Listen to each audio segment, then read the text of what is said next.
on s'engage, c'est la première question qu'il faut se poser. Qu'est-ce qu'on veut faire? Qu'est-ce qu'on est venu faire là? Qu'est-ce qui nous motive? Qu'est-ce qui est fondamentalement à la base de notre mobilisation et de notre engagement? Nous sommes des êtres humains qu'il a plu à Dieu de placer en Afrique. Tout au long de l'histoire humaine,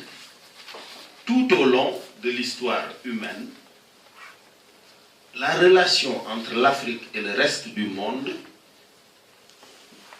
c'est la domination, c'est le pillage. C'est tout. Depuis Alexandre le Grand, premier conquérant, l'histoire de l'Occident et de nous, c'est domination et pillage. Voilà, c'est d'abord à ça qu'il faut mettre un terme. C'est ça le premier combat, la première mission que j'ai. Nous sommes des êtres humains et à ce titre, nous sommes dotés d'une dignité, d'un honneur, d'un ensemble de droits et de libertés qui ont été ignorés, niés, piétinés tout au long de l'histoire humaine. Esclavage, colonisation, pillage de nos ressources. Les principales sommes d'argent sale du monde sont dans les banques occidentales, les banques centrales. Tout ça, c'est du pillage. Les Espagnols, les Portugais, les Hollandais, les Allemands, les Français, les Anglais, qu'est-ce qu'ils ont fait pendant tout ce temps? Ils ont pillé le reste du monde. C'est tout. Et c'est avec cet argent-là, bien sûr, et leur dotation initiale, leur initial endowments, comme on dit en économie, qu'ils ont fabriqué leurs armées, leurs infrastructures, leurs laboratoires, leurs grandes universités. Et nous, pendant ce temps, on a subi. Voilà, notre premier combat, notre première responsabilité dans cette génération, c'est d'abord de mettre un terme à ça. Cela nécessite deux choses pour nos leaders. Une irréprochable exemplarité et un très grand courage. C'est les deux. Il faut absolument des leaders africains capables de dire stop. Voilà. On n'acceptera plus ça. Maintenant, nous allons faire une coopération gagnant-gagnant. Nous n'avons pas les mêmes armes. Nous n'avons même pas les mêmes armées. Nous n'avons pas la même capacité pour aller nous battre. Ce n'est pas ça le sujet. Le sujet, c'est l'ère de la domination et du pillage, c'est fini. Nous ouvrons une nouvelle page.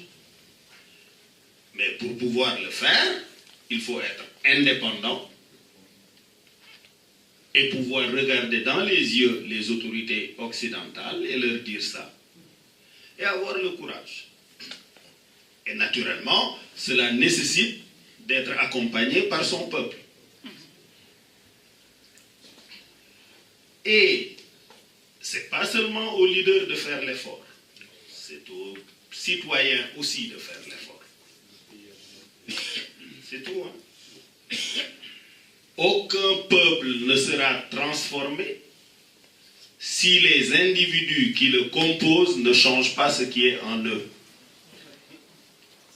Commençons nous-mêmes par nous regarder intérieurement. Est-ce que nous sommes dignes de confiance? Est-ce qu'on peut se faire confiance? Est-ce que vraiment on peut s'appuyer l'un sur l'autre, se faire confiance et rester un bloc soudé, uni dans cette volonté de récupérer notre souveraineté et notre dignité? Est-ce qu'on a le courage? Est-ce qu'on n'est pas quelque part des lâches? Est-ce qu'on a le courage de se battre et de dire, au prix de notre vie, notre dignité, nous allons la préserver? Si nous n'avons pas une masse critique de citoyens qui soient de vrais citoyens, conscients de leurs droits, de leur liberté, de leur honneur premier, de leur dignité, et qui décident eux-mêmes de n'offrir à personne en paillasson leur liberté et leur dignité et leur souveraineté, si nous n'avons pas une masse critique de citoyens de cette nature, aucun leader ne changera le destin de l'Afrique. C'est par là que ça passe. Donc nous avons la volonté, nous avons l'engagement de recouvrer cette souveraineté d'une Afrique debout, qui n'est plus couchée, qui n'est plus échine courbée. C'est d'abord ça, le premier combat. Qu'on sache que notre honneur, notre dignité, notre liberté, c'est à protéger, c'est à préserver. Vous savez, celui qui est devenu l'esclave, là, c'est parce qu'il a eu peur de mourir en défendant sa liberté, qu'il s'est soumis. Il faut arrêter ça. Celui qui est devenu l'esclave, c'est parce qu'il a eu peur de mourir en défendant sa liberté, qui doit, à ses yeux, avoir plus de valeur que sa vie physique.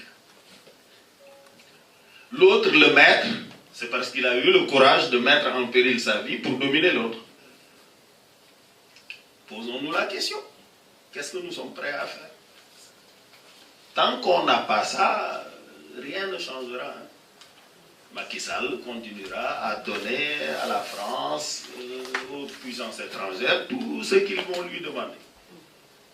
Parce qu'il va penser que c'est ça sa survie. Il n'aura pas le courage de regarder Macron dans les yeux et de lui dire, votre ami là, M. Niel, je ne lui donne pas ma licence Tigo, je la donne à mon compatriote là.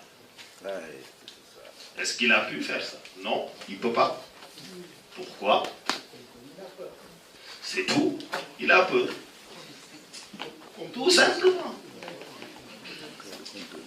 Voilà. Donc quand les gens vous disent